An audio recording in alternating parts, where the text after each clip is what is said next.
Hello, everybody. Hello, good morning. I'm Ovidiu Iosif. I'm Executive Director for the Association of Gambling Responsibility in Romania. I'm here together with my colleague, Claudiu. Good morning. My name is Claudiu Nerghes. I am a trainer and researcher, and I also work closely with Ovidiu within responsible gaming. We've been invited to this webinar, and we want to thank you very much to our colleagues from Responsible Gaming Foundation from Bulgaria for giving us the opportunity to present one of most interesting projects that we have been done here in Romania.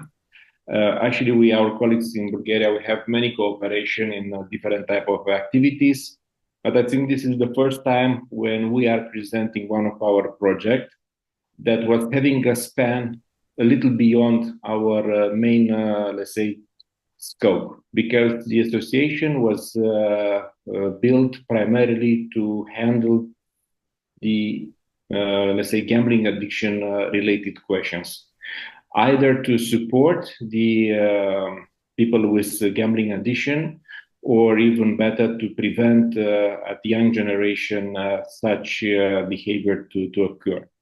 But starting from this position, we entered into a few connected domains, which in the end resulted in the project that I want to present here. But before going to the project as such, I would like to give you a few, let's say, insights about our organization.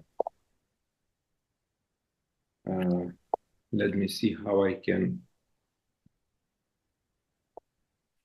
change here these slides. Okay, so the association was incepted back in 2017, and it was created by the gambling industry because at that time, and actually even today, there is no other activity in this domain from a government or from other entities. So the gambling industry, the responsible part of the industry, decided to create such a vehicle and to support us financially to promote a few projects. The first projects were handling the addiction treatment programs.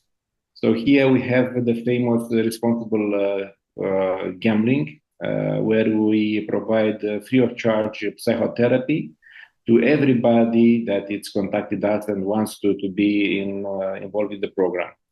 And Claudiu is part of this program as well. Later on, we developed a hotline, 24/7. There is a psychologist that is available on chat to anyone that might have an issue, not necessarily with gambling, primarily with gambling, but being a psychologist available, sometimes they are helping with other items as well. 2 years ago, we started support groups, and we have currently 3 groups, 2 for gamblers and 1 for their family and friends, because we understood that any gambler which is going to a treatment needs to have kind of an anchor and a big support from the family and friends. They need to know how to help them better.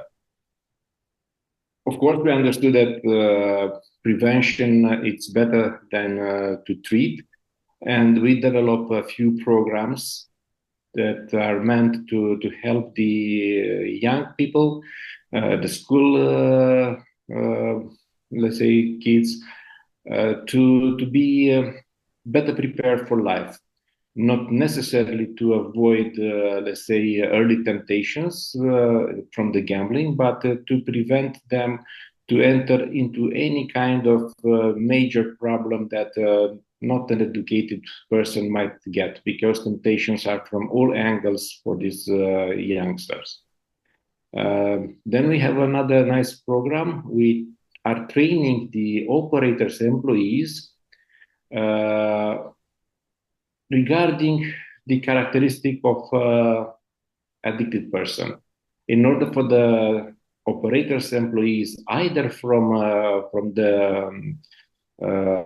land-based let's say, entities or from the call centers that are entering into contact with different persons to understand how they are behaving in difficult situations, how to cope with them when they are angry or they are presenting some traits that are going towards violence or something like that, and also how to gentle divert them to better support, professional support from association like ours.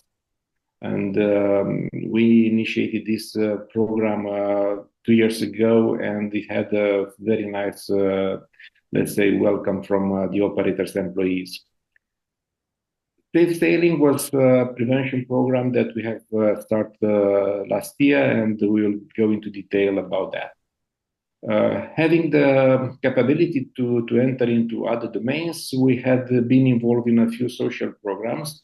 During the COVID crisis, our team of psychologists opened up a special line for supporting the family, but mainly the person with big difficulties from COVID. And we had a few main hospitals where they have stage. And I think that the most important was to have a psychologist close to a person that was about to be intubated. Because everybody knows that if you go to be intubated as a COVID result, you might not wake alive.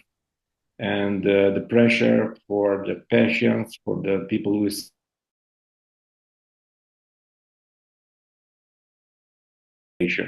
and our psychologists were close to the nurses and to the doctors and tried to provide the psychology support in order for them to accept, easily intubation.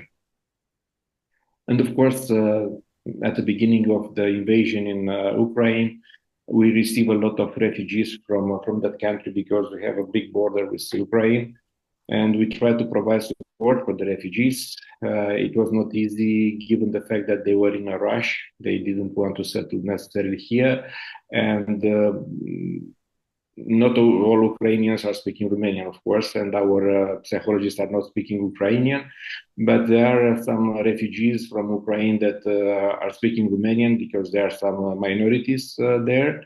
But also, in the end, we provide support for the families of Romanians that allow the refugees from Ukraine to accommodate in their houses and to help them in that way, how to cope better with the situation. So that's in brief our programs, and I have a few good words here about our, let's say, sponsor, because without their support, we cannot run the programs. You can see here all major players from the gambling industry present on our panel of partners. Practically, also this is a sign that all the funds are coming purely from the industry. Coming back to the main programs, just to give you a few data. For instance, last year, in the program called Responsible Gambling, Joc Responsabil in Romanian, we had 533 enrollments out of almost 2,000 calls. So we have a call center dedicated for this program, and people are calling. They are discussing different situations. Some of them, you can see 25% of the calls are connected with direct enrollment. Others are connected with, let's say, understanding the program and other different topics. There is a seasonality of this enrollment. We notice this almost every year. Low intake during the summer vacation and also during December and January, with a few peaks in springtime and in autumn. And those are presented here. So around 500 people a year are coming to our program for free of charge psychotherapy sessions. Currently, we are offering 3 sessions We used to offer 5, but we have to adjust the volume of the program with the available funds. A little about the geographical distribution here. It's the map of Romania. Bucharest is located where the, let's say, dark blue dot is there. Almost half of the people are coming from Bucharest and the surroundings. And the other are spread almost even across the country, with a major presence where we have our local, let's say, cabinets, because we have a cabinet here in Constanța, another one here in Craiova, another one in Cluj, and another one in Iași. But majority are coming from that region. The other main program for the, let's put it like that, for us is the hotline. Hotline, it's accommodating around 5,000 chat per year. Sometimes it's almost 6,000.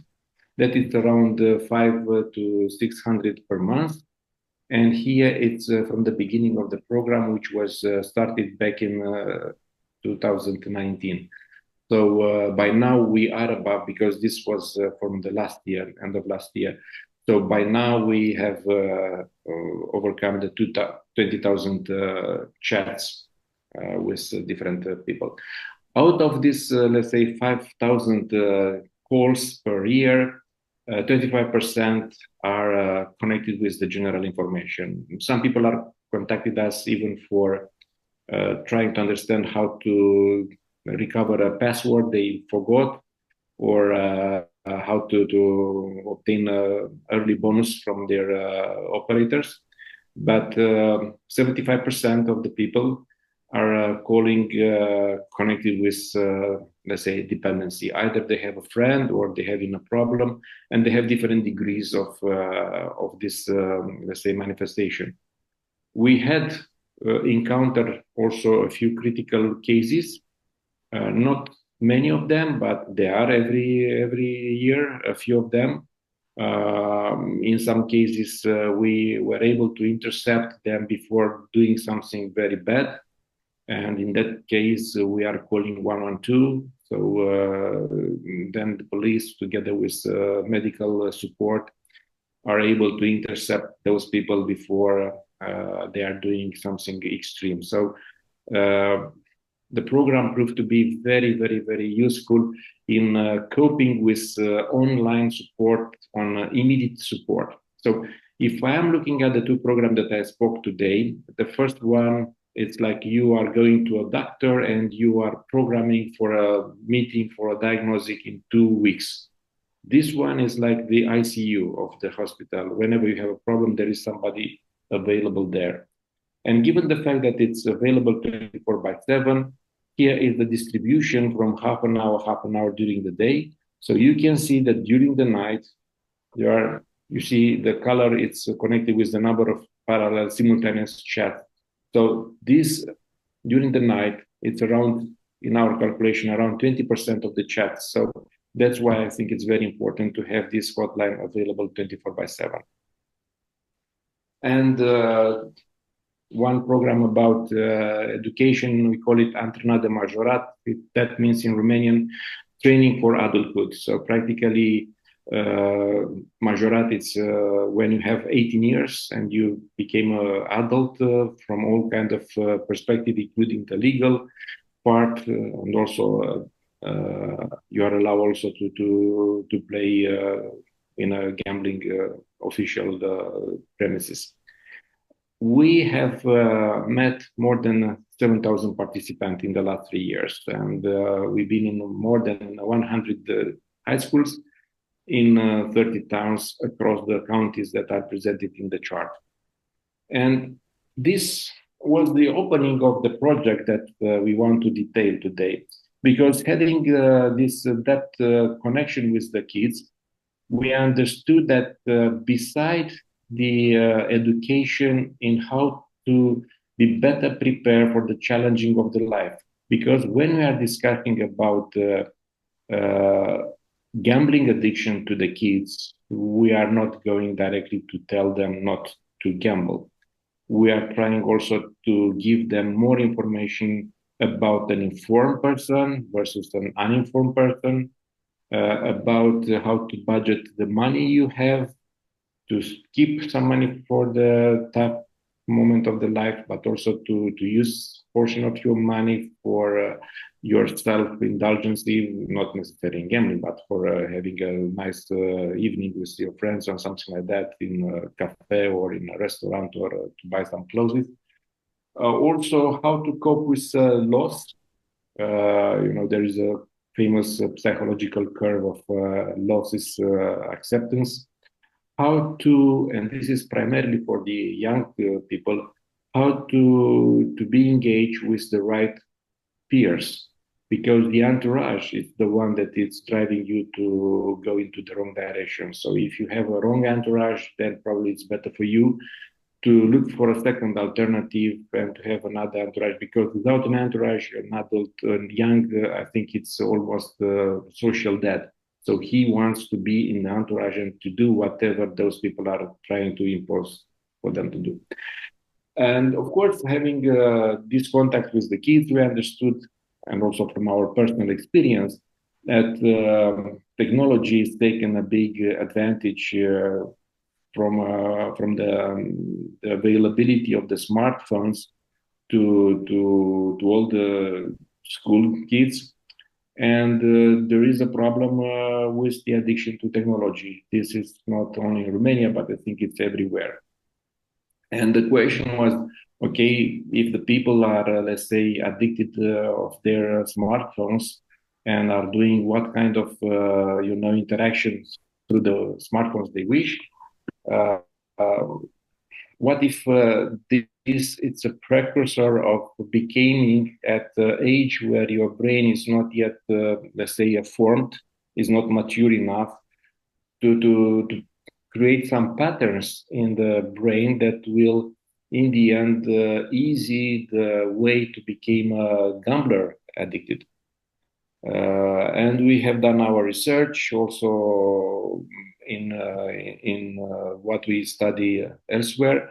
And as probably you know, fortunately, there is a big difference between the impact on the brains from gambling addiction and from the gaming playing in excess. In terms of the fact that for the people for the kids that are playing video games, primarily what that refers to, it's to their skills, if there is a war or what kind of game, or their strategy, their thinking. Whereas in the gambling, the impact of the random appearance of the lucky numbers, of lucky events, is the one that it's, let's say, characteristic for gambling addiction. Of course, in games, there is a border that is very close to gambling. It's the so-called loot boxes. Probably you are aware of that. In some games, there is a little box, a cover, where if you open it up randomly, you can get the prize. And that is connection with the gambling. So that has, in a way, to be understood and explained.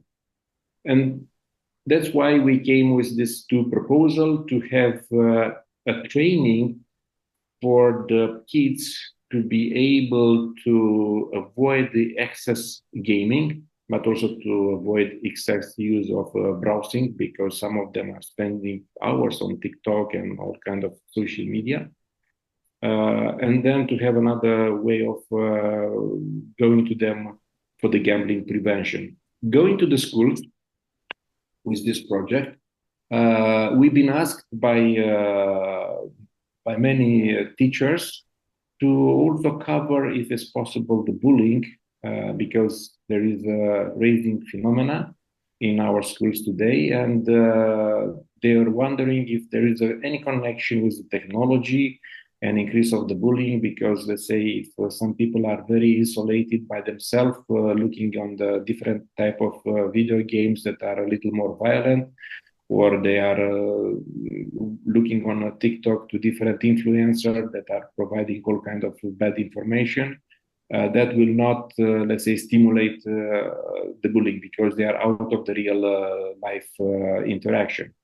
So in the end, we included also this dimension, but primarily we were there for the gambling prevention and for the excess gaming teaching. And we decided to run the project on two different levels. One, it was a team of 10 colleagues, psychologists. Claudiu was one of them. We went to 20 schools, and I think we provided 140 sessions. And there is a breakdown of the different topics that were selected by the school classes, kids, together with their parents and together with their teachers.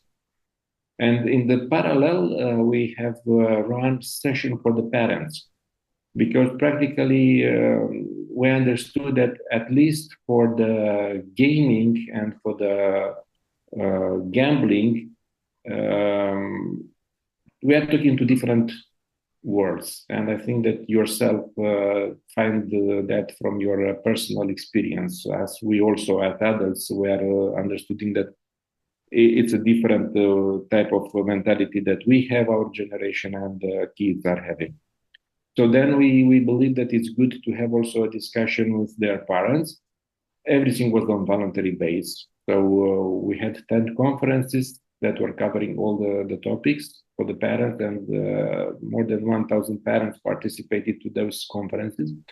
And primarily in these adults, I will speak a little more about that, because Claudiu will talk about what we have done in the high schools.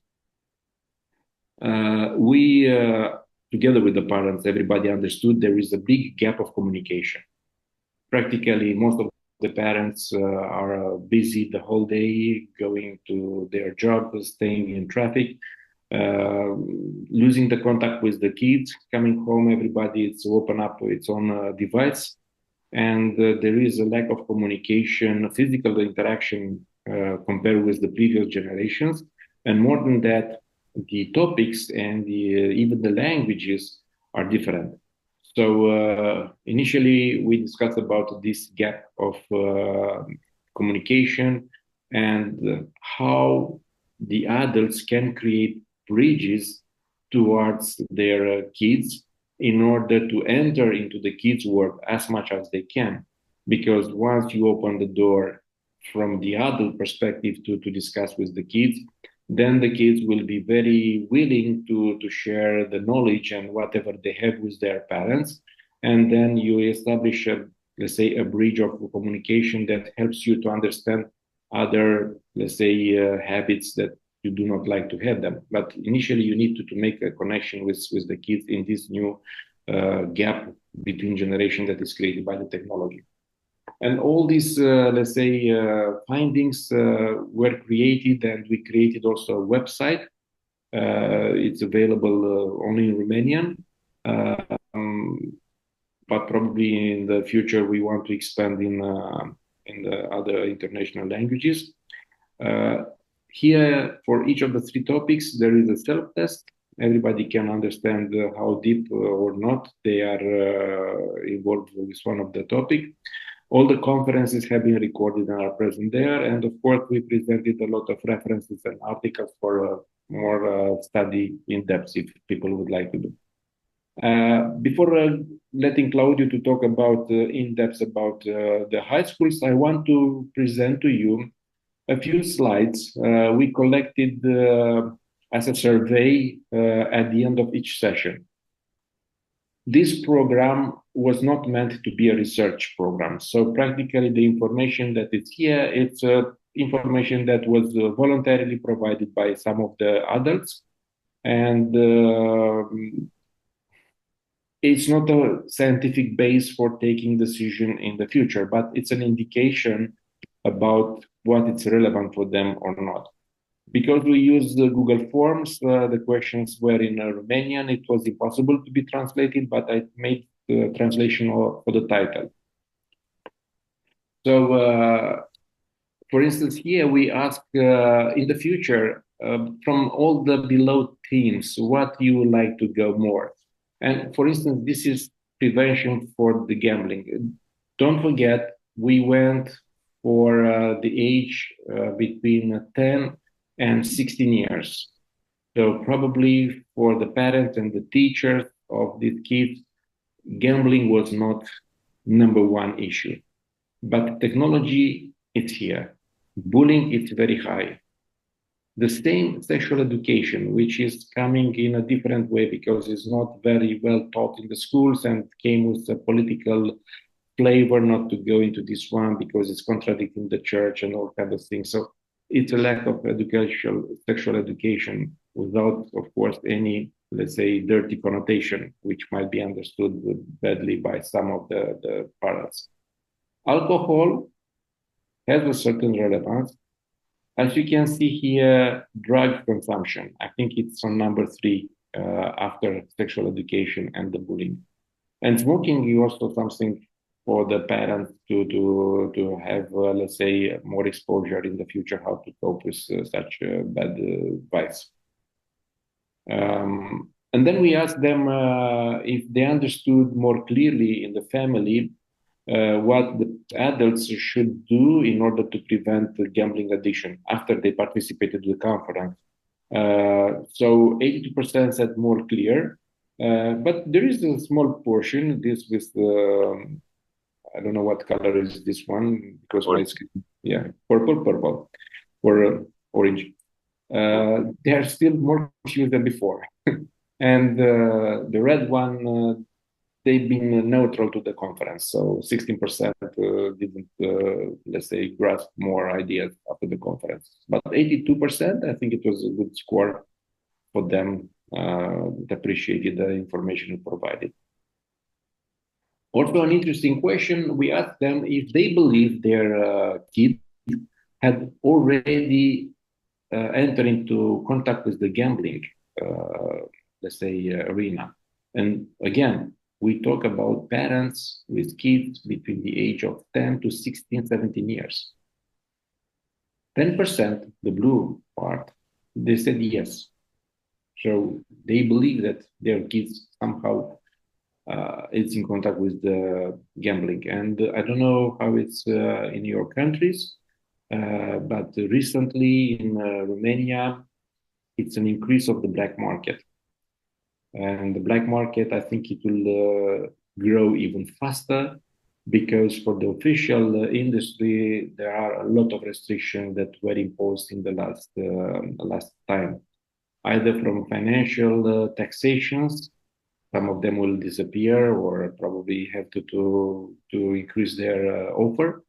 Also from the geographical distribution, they are not allowed to be present in the online, at least, the offline, in localities with people less than 15,000, which is letting a room for the black market. And of course, there is an invasion on the smart screen of different, let's say, sites. They do not require any ID.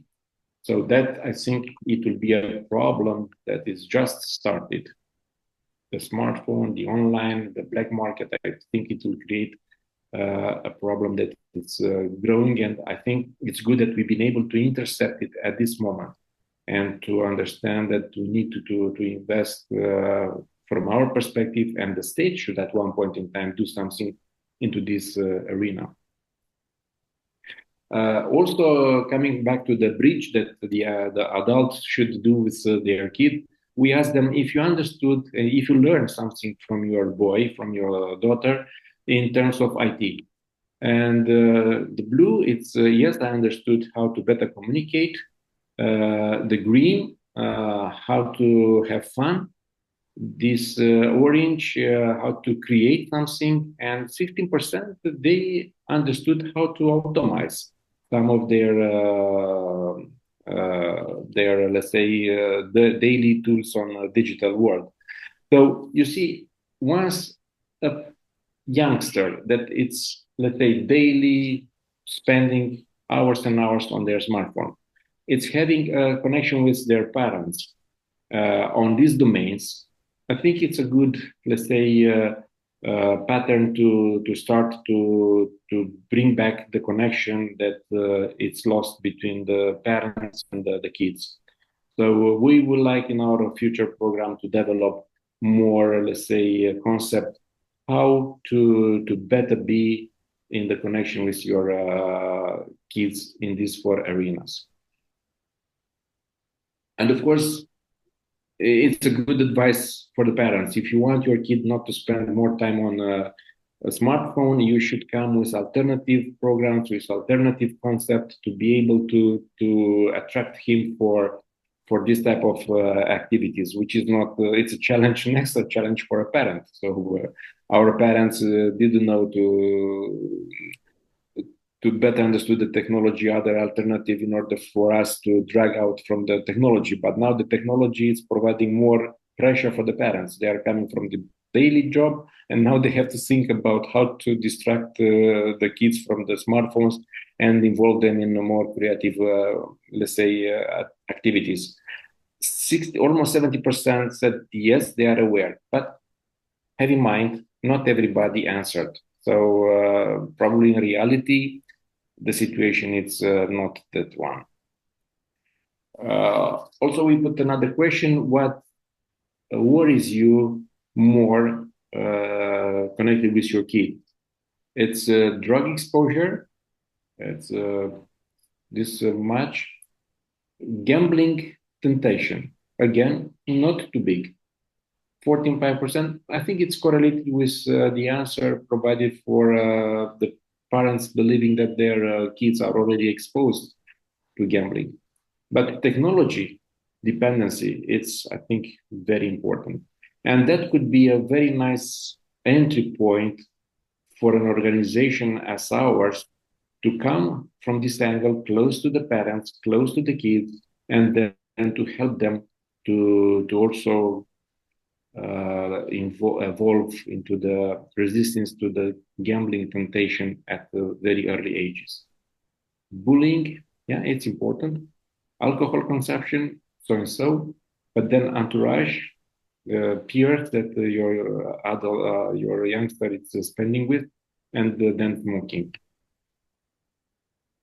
And correlated with these worries, we put questions: what kind of programs in the future you would like to be presented or to be involved, engaged into? So the first one is drug consumption, prevention of gambling, technology prevention, not so much. They are worried, but they don't want to see more programs. Sexual education, very important. They would like their kids to be, let's say, better trained in this direction. Bullying, so. And also we put a few more questions that are, let's say, I think relevant for the kids in Romania. How to build a better society and how to stimulate the associative spirit. Because I don't know in other countries, but here practically we were very, let's say, educated that we are in a team, common, everybody is together. And after the change of the regime 30 years ago, I think more individualistic traits are going in. Youngsters used to make teams and to stay together when they are doing, let's say, not very well good habits. But to stimulate people to work together when they have to create something or to come up with a business idea or to be engaged in more positive activities, it's not so much, let's say, happening. So that's why we believe that it's good also to be engaged into creating the associative spirit for the kids towards positive activities. And this was appreciated by both teachers and parents. And then we asked a teacher a few questions into the three themes that we've been presented to them: gambling addiction, technology addiction, and bullying. If they want to continue with this type of programs in their school, how they see the trainer. Blue, it's by themselves. This is the teacher. So you see, for the gambling, teachers are helpless, whereas for the technology or for bullying, they have capabilities and they have the courage to say, yes, I can do with my school. So for me, this is an area where we have to develop because practically our specialists are better than everybody. Then the red, it's if somebody from the school, majority of the high schools in Romania are having their own psychologist for all kind of problem, but they cannot cover all the schools, all the classes. But of course, between the teachers and the internal psychologists, there is a good connection. So they would like to have their internal one present into this type of activities. However, for an external support as ourselves or another NGO, it's well understood that for the gambling and the technology, they can provide a lot of help. Whereas for bullying, not so much because they can rely on internal competencies. And with this one, I end up my part of the presentation. Once again, from my side, I am happy to be here together with you due to the colleagues from Responsible Gaming Foundation. I think I see here a few questions, but I have to be able to open up. But before that, I give, let's say, the microphone to Claudiu to tell you a little more in details about the program. Thank you. Hello, everyone. I actually, while you were presenting Ovidiu, I checked some of the questions and I think I answered two of them. Some general questions about gambling prevention. As Ovidiu said, me and my colleagues who were involved in this program, Safely Sailing, were each assigned schools and high schools in which we had to make these presentations. Each of them chose whatever topics they found more relevant for the kids. One of the topics I presented was about the gambling, and I had the opportunity to go to a middle school, so up until high school, and one high school. And the age range, like Ovidiu said, for the middle school, they were 10, between 10 and 12 or 13, their ages. And in high school, of course, I think the classes I had were 14, 15. So in the presentation for the gambling module topic, I started by just asking the children what they already know about this subject. I started by telling them that gambling is forbidden for minors, and this presentation just has a preventive character. And surprisingly, half of them, or the ones who wanted to collaborate, already knew that gambling is something bad for them. Some of them even said that they saw some gambling signs in their family, but the other half, they were making some jokes. They were kind of not aware yet about the severity of an addiction, and some of them thought it would be fun to try and play some games. And then we went through explaining the differences between what does it mean to have an actual addiction and just try and play recreationally or for fun, just to see how a gambling experience would be.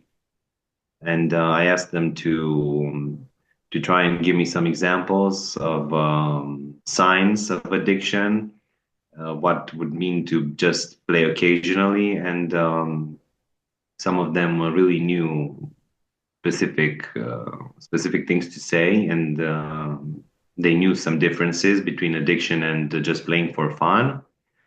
In all the modules, I tried to incorporate some interactive games because I knew that it would be better for them to pay attention through some games and to be involved in actually doing something rather than just listening to me presenting some slides. And one of the games was that I asked them to each write a short scenario. They had to make up a story in which they would present a day in the life of someone who is addicted to gambling, and what that would mean for that imaginary person. Then we went to some risks and causes of why someone would become addicted. Once again, they knew to give me correct examples. Some even said that maybe if they have someone in their family who is addicted to gambling, it's a higher chance of becoming addicted as well. What else? Then another game that I played with them about the consequences of addiction. I had some images with different scenarios, different people in different situations. Some people who were very angry, or people who just lost a lot of money, or people stealing, or people who were fighting. And I asked them to pick from those images what would like addiction signs be. And in the end, I asked them to come up with some efficient strategies they would consider to work in order to avoid addiction. And this was a little funny because some of them took it seriously and they tried to come up with different strategies. Others were just writing jokes and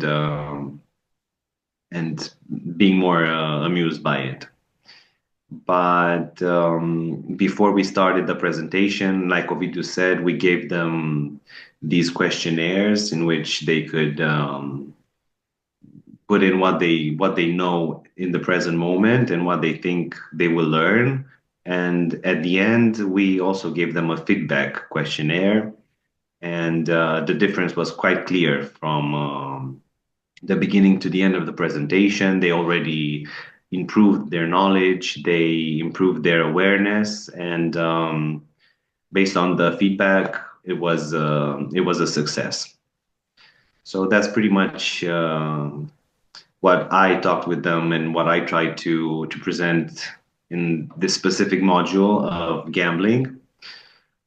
Should I talk about the other one, Ovidiu, about another module? Mm-hmm. Yes, please. I think we still have a few minutes, right? I can cover the technology addiction one as well. That was another requested one. Because as we know, young children are already very, very accustomed to technology. They use it on a daily basis. They all have smartphones. They all have iPads. They bring them to school. It's a way for their parents to be able to stay in touch with them. I mean, young kids already know how to hack passwords. They know how to change computer IPs.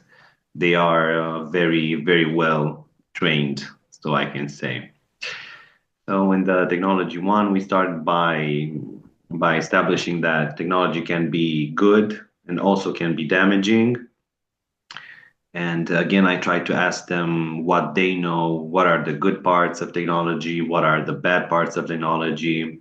And each of them pretty much, they all said the same thing. They had the same idea that technology could be very good in order to stay informed. You can learn a lot of things online. You can keep up with the news. You can find out what goes around in the world. Technology can be very helpful for them around the house, or if some of the kids have a disability, they can rely on certain apps that make their life easier. So this is what they said. And of course, for the bad parts, they all said that spending too much time on the phone or on the computer is damaging for your health, first of all, and for your overall relationships. Then we went on talking about the signs of what someone who has an addiction of technology would look like, what they would do. Again, I tried to keep it very interactive so I wouldn't lose their attention. Of course, they all said pretty much the same things. They know that if you spend more than 4 hours on your phone, it's a bad sign or it's a bad thing, or if you don't want to go out with your friends because you want to play on the computer, that's again a bad thing in their opinion. And then we talked about digital balance and why it's important for them to have a digital balance in their life. And all of them agreed that it's very important to have a digital balance. We talked about, I asked them what would some benefits of this digital balance would be, mentally, physically, emotionally. And some of them knew some examples, other ones had no idea. I tried to insist on what they already knew, so we could build from there. And another exercise I gave them, I asked them to tell me a story of how they would spend one day of their life with zero technology. And that was a fun exercise for me, as at least, because each of them came up with stories of what they would do if there was no technology in their lives. They said they would spend more time with their family, they would spend more time with their friends, they would play outside more, they would ride their bikes, and stuff like this.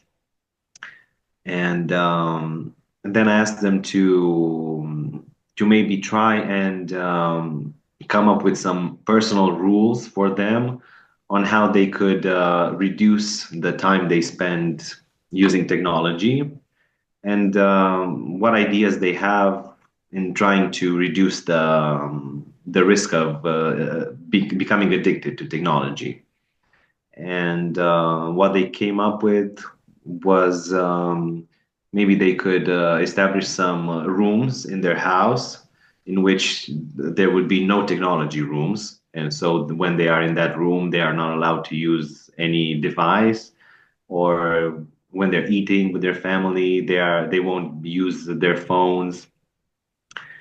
And then we talked about the risks online and why being online at a very young age is risky. And some of them knew about predators, online predators. They were aware of the fact that social media is fake. Some of them weren't. And in the end, I tried to make them come up with a promise to themselves regarding the use of technology. So some of them said that they will try and spend only 2 hours on their phone, or try to not spend any time using devices in the weekends.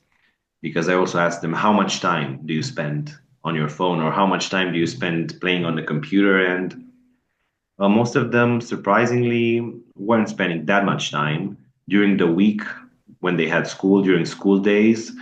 They said that some of them would only spend like 2 hours online because they needed for homework. And in the weekend, they would spend, of course, more time online, but still nothing exaggerated. So that was my experience with the technology module. And I think they really appreciated the interactive exercises, and the fact that they heard from someone else that what they already knew is true, and something extra beside what they already knew. So thank you. Thank you, Claudiu. And I answered a few questions that they were received, and I would like to answer live another one. What is the most effective proven way or practice to help someone overcome gambling addiction? That means that already there is a gambler, an addicted person, and there are different degrees of gambling. There are people at risk. and there are people on, psychological, pathological domain of gambling. From our experience, and Claudiu probably can complement better because he's a real specialist. First of all, I think it's important for them to realize that they have a problem. This probably it's 0.5%, 50% of the solution, because they do not believe they have a problem. In the same time, if they understood they have a problem, some of them are having the deep conviction that they are able to cure themselves.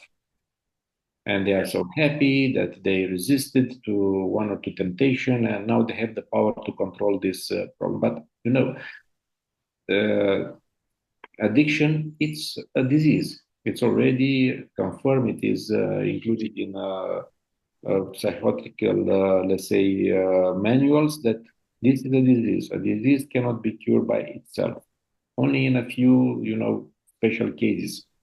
Then they need to have the support of a psychologist or even a psychiatric if there is a big problem. And if the first steps are met, and for that we need to have communication and to present to the people that yes, we are here to support you and you need support. Then, of course, came the second thing: how better support them. And from my understanding, from the psychology point of view, there are a few ways, but cognitive therapy provides the best results. And to my knowledge, Claudiu and his team, it's using this type of therapy. Also, we found useful to have the groups, and here with the groups, I think we launched this program 3 years ago. And initially, we were wondering if groups, which the population of Romania is exposed in movie, at least to the, anonymous alcoholics from the movies. It's not very popular in Romania, but I think the concept is well known. And we are wondering if people in Romania are willing to share in a group their own problem.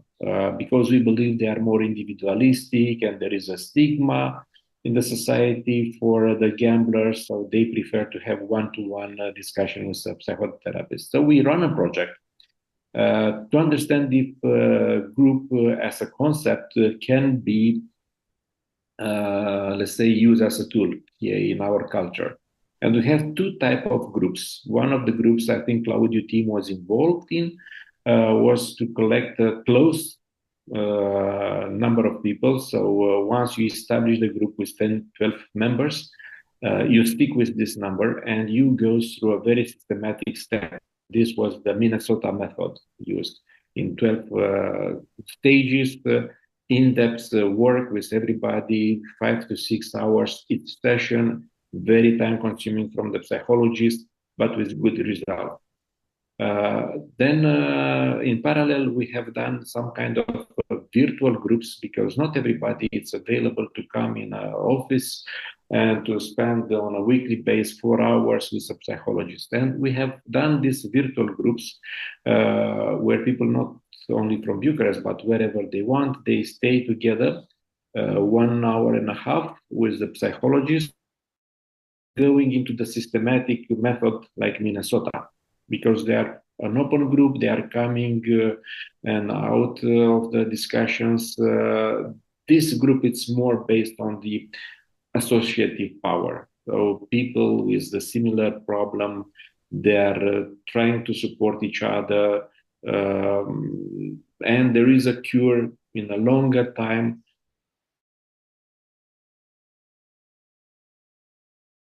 The first one, which I think the Minnesota group, I think it's strongly advised to be run.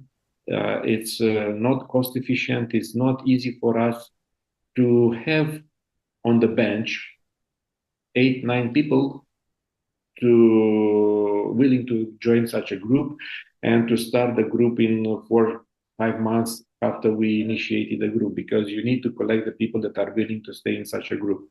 So we abandoned this type of providing support because it was very complicated logistically mainly. But I think the impact would be greater.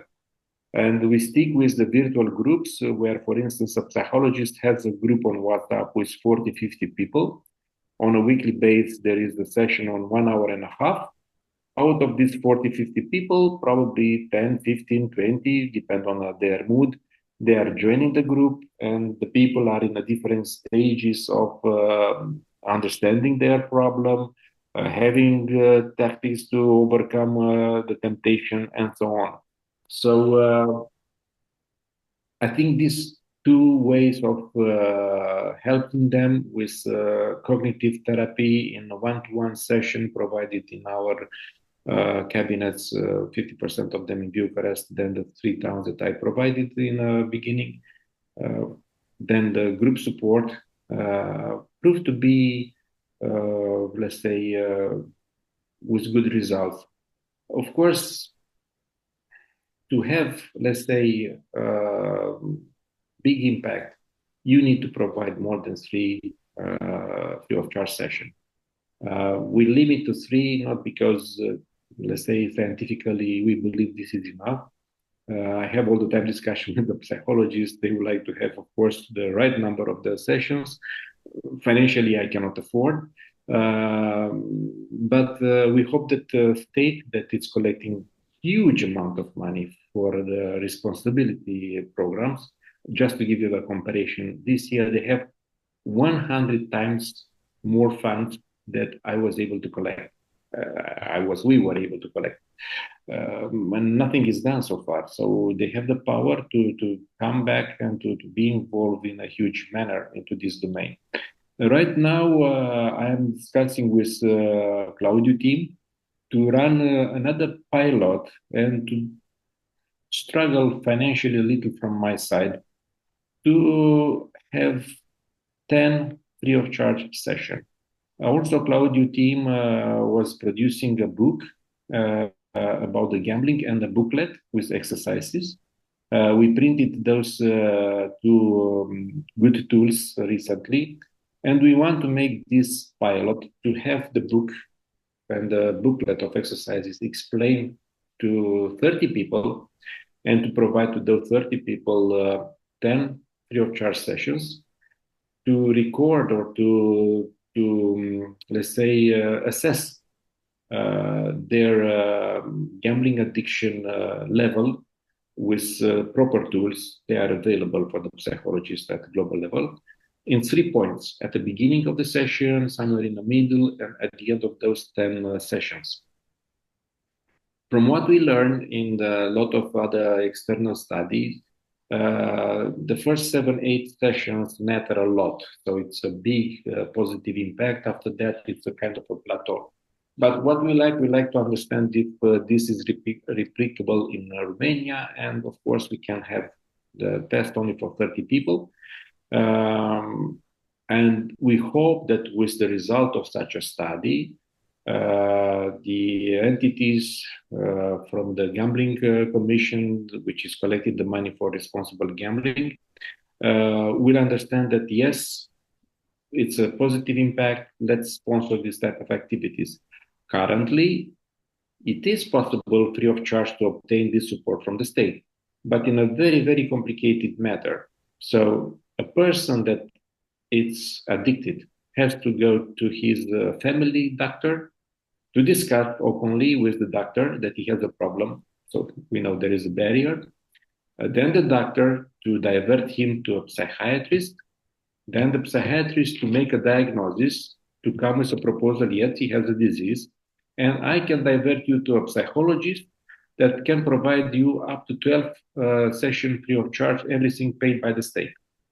You can imagine how many barriers you put in front of a person to be able to go to that path. Actually, I was asking officially the health house, National Health House, if this is an avenue that is supported by them. Yes, it is. That's the avenue, no problem. Can you give me some statistic? How many people follow this avenue last year? No, we don't have. So practically, I believe that nobody goes into this complicated way.